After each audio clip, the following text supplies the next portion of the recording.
بسم الله الرحمن الرحيم. هل أتى على الإنسان حين من الدهر لم يكن شيئا مذكورا إنا خلقنا الإنسان من نطفة أمشاج نبتليه فجعلناه سميعا بصيرا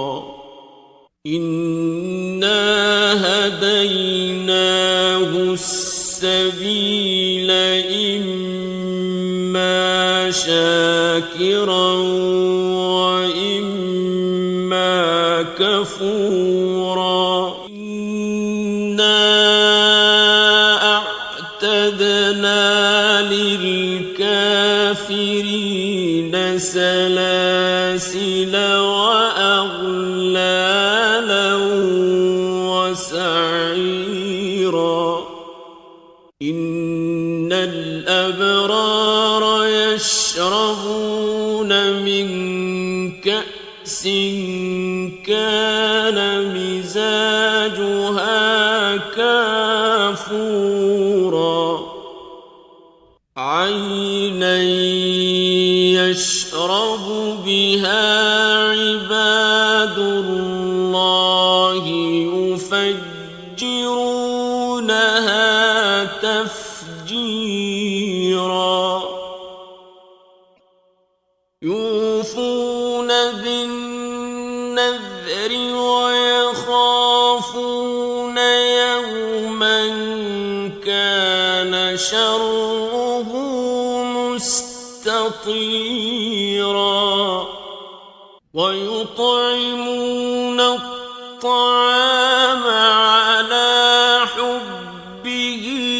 مسكينا ويتيما وأسيرا إنما نطعمكم لوجه الله لا نريد منكم جزاء ولا شكورا إنا نخاف من ربنا يوما عبوسا قمطريرا فوقاهم الله شر ذلك اليوم ولقاهم نضرة وسرورا وجزاهم بما صبروا جنة وحريرا متكئين فيها على الأرائك لا يرون فيها شمسا ولا زمهريرا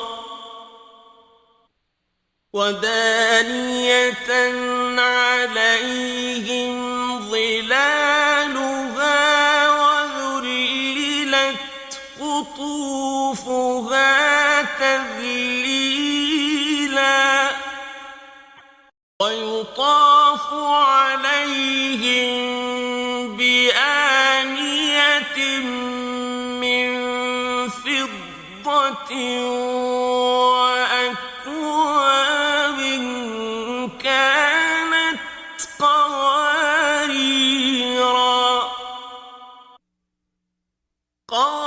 قوارير من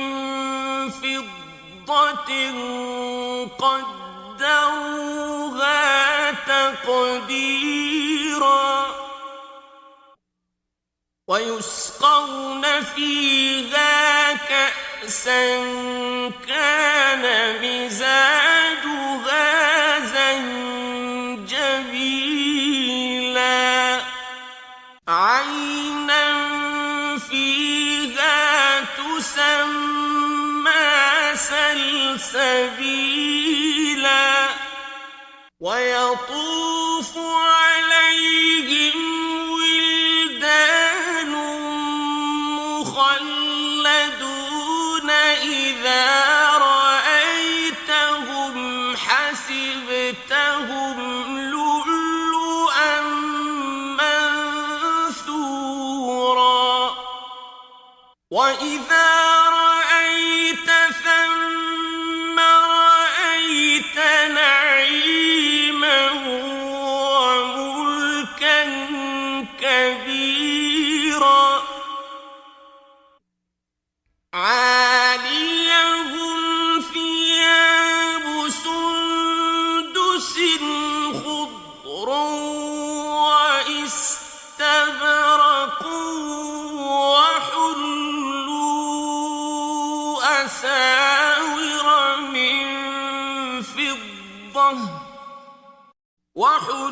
وحلوا أساور من فضة وسقاهم ربهم شرابا طهورا إن هذا كان لكم جزاء وكان سعيكم مشكورا إنا نحن نزلنا عليك القرآن تنزيلا فاصبر لحكم ربك ولا تطع منهم آثما أو كفورا واذكر اسم ربك بكرة وأصيلا ومن الليل فاسجد له وسبحه ليلا طويلا إن هؤلاء يحبون العاجلة ويذرون وراءهم يوما ثقيلا نحن خلقناهم وشددنا أسرهم وإذا شئنا بدلنا أمثالهم تبديلا إن هذه تذكرة فمن شاء اتخذ إلى ربه سبيلا وما تشاءون إلا أن يشاء الله إن الله كان عليما حكيما يدخل من يشاء في رحمته والظالمين أعد لهم عذابا أليما